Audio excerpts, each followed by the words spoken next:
Crónicas de un barbudo.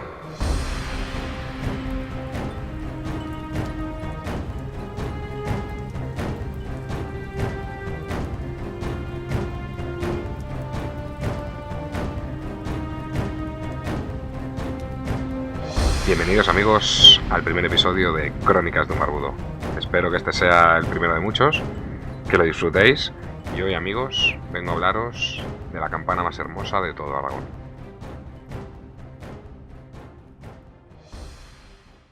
Alfonso I, el batallador, rey de Aragón, pues muere sin descendencia.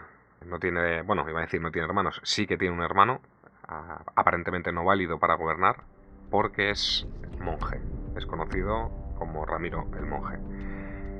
Bueno, Alfonso I, de hecho, en su testamento, al no tener herederos, declara que quiere ceder todas sus tierras a las órdenes militares de la época.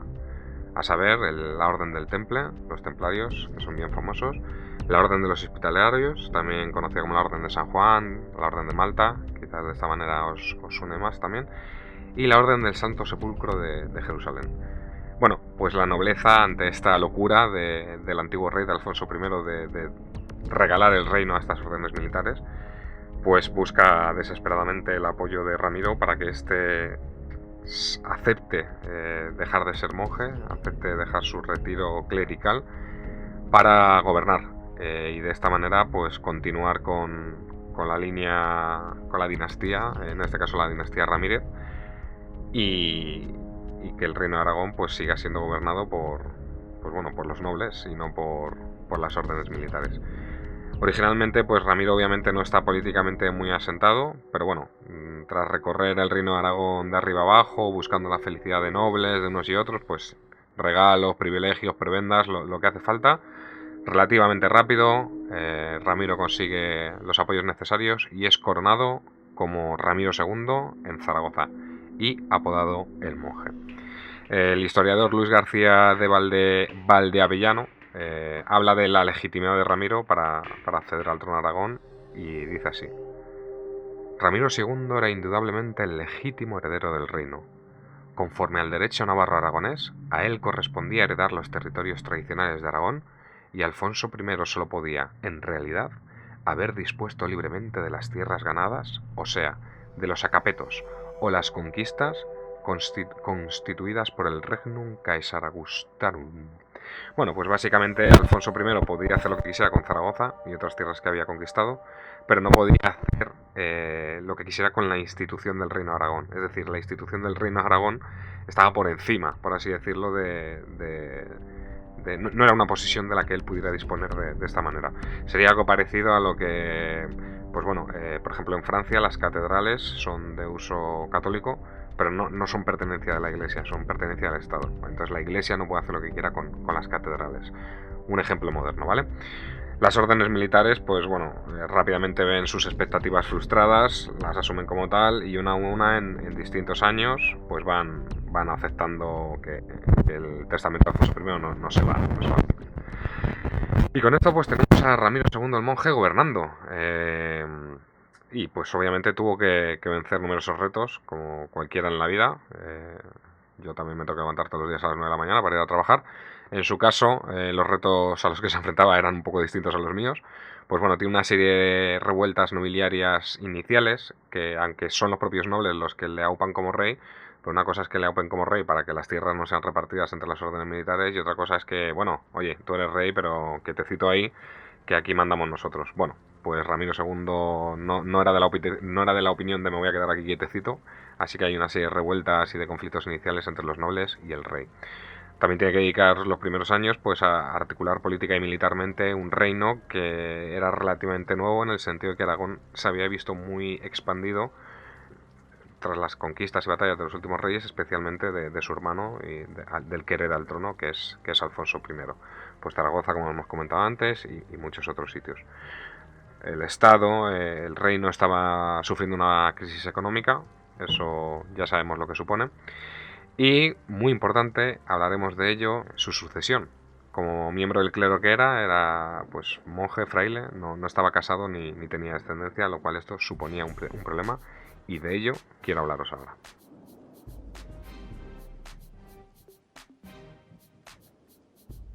Bueno, pues como os hemos dicho, nos encontramos con Ramiro II, recién nombrado rey y preocupado por la sucesión. No tiene hijos, es fraile, es monje, lo ha sido durante toda su vida o desde que fue ordenado. Y no hay a quien ceder el reino, no hay más herederos. De hecho, él ha sido nombrado rey por la escasez de herederos. Y tiene que decidir, pues, qué va a hacer. Romper sus votos de castidad, tomar una mujer. Bueno, pues Ramiro II, que no era un hombre sencillo, era bastante original e imaginativo, rebuscando entre el ordenamiento jurídico de Aragón de la época, rebuscando fórmulas que pudieran servirle, no solo en Aragón, sino quizás con otros precedentes en otros países y tal, pues lo primero que propone es una monarquía teocrática. ¿Y qué es una monarquía teocrática? Pues básicamente es lo que es la Iglesia hoy en el siglo XXI. Cuando se muere el Papa, se juntan todos los cardenales y fumata blanca o fumata negra. Si es fumata negra, a seguir buscando hasta que haya fumata blanca. Pues Ramiro II pretendía que se celebrara a su muerte un cónclave de religiosos aragoneses que eligiese al rey de entre ellos, de entre los propios religiosos, al igual que se elige al Papa. Como hijo de la Iglesia, este rey cura estaría sometido al Santo Padre, y no solo él como persona, sino que todo su reino sería vasallo de los estados pontificios, cosa que ya era desde que el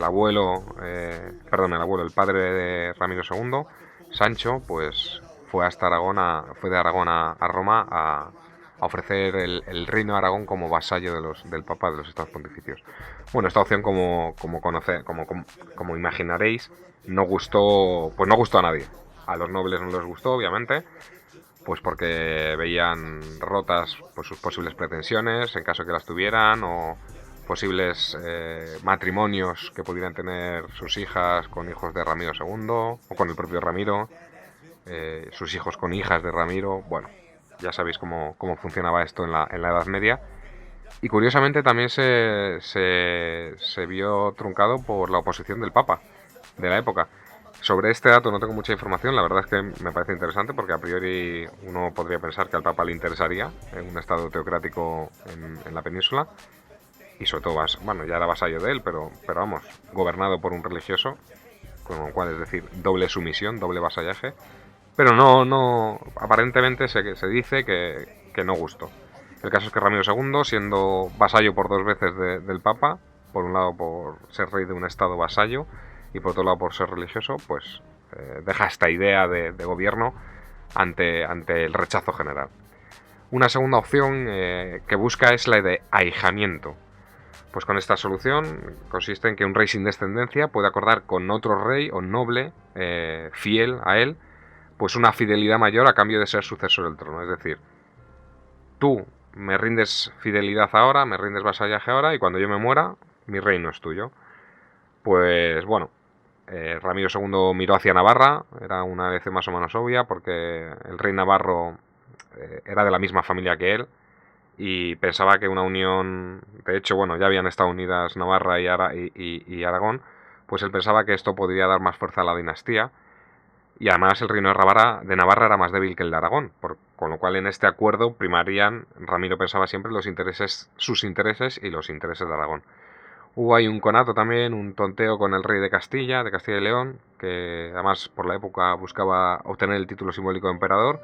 Aquello no cuajó y entonces Ramiro apuntó más bien a Navarra, pero esto acabó tampoco no cuajando, no gustando. Pues nada, tercera y última opción, no queda otra, casarse. Pues buscó una compañera, Inés de Poitou. Fue una elección un poco polémica porque Inés pertenecía a la familia de Ramiro a través de una prima que había estado casada con su hermano. Bueno, había ahí una serie de cuestiones que podían no gustar, y de hecho no gustaban al Papa. Pero Ramiro, pues desoyendo a unos y otros, decidió casarse con Inés, y así lo hicieron en Jaca en el año 1135. Inés era una gran elección desde la perspectiva de la época, tenemos que situarnos, en el sentido, por dos razones. Por un lado era viuda. Bueno, eso no es un motivo por sí, pero tenía hijos, con lo cual quedaba demostrada su fertilidad. Y a unas malas, estos hijos podrían acabar siendo designados herederos en caso de que Ramiro lo viera muy crudo.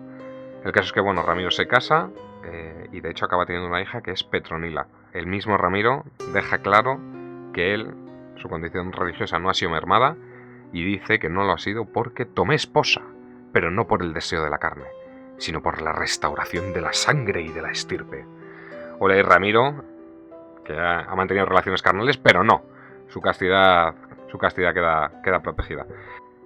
Y sin más dilación, pasamos al motivo principal de este podcast, la campana.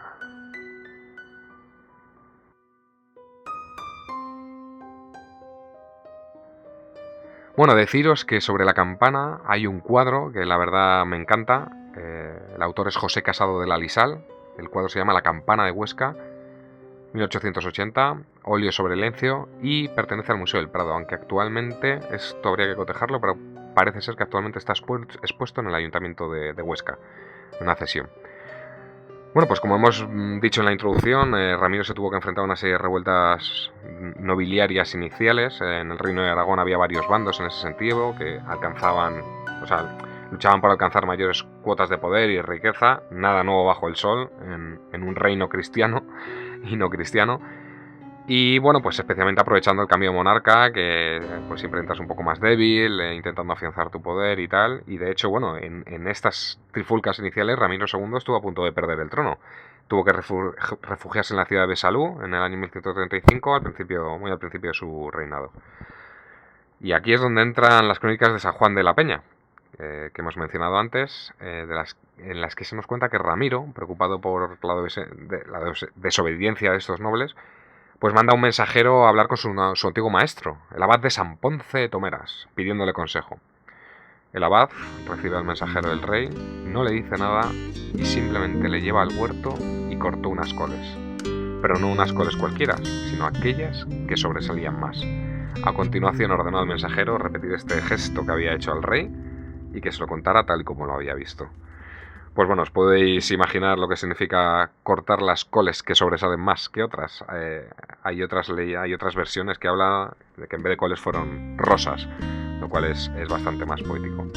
Esto es lo que da origen a la leyenda conocida como la campana de Huesca, que nos cuenta que tras oír el consejo del abad, Ramiro convoca a todos sus nobles a la ciudad de Aragón, a la ciudad de Huesca, anunciando que había hecho fundir una campana cuyo tañido se oiría en todo Aragón. La campana más hermosa. Según cuenta la leyenda, hizo pasar a los nobles uno a uno, a los más levantiscos, a los más rebeldes, los hizo pasar uno a uno a una de las estancias de donde se encontraba, y según entraba les iba cortando la cabeza.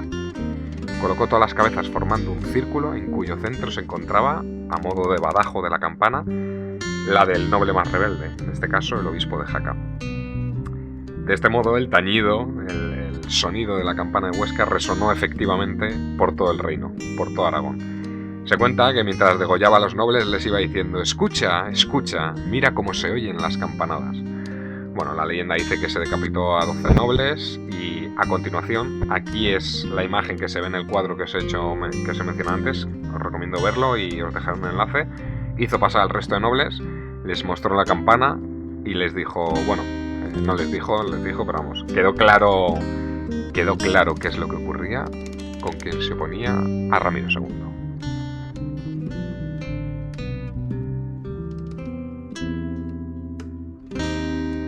Pues bueno, amigos, con esto acaba nuestra primera píldora, con esto acaba nuestra primera crónica. Espero que la hayáis disfrutado. Nos vemos pronto en Crónicas de un Barbudo.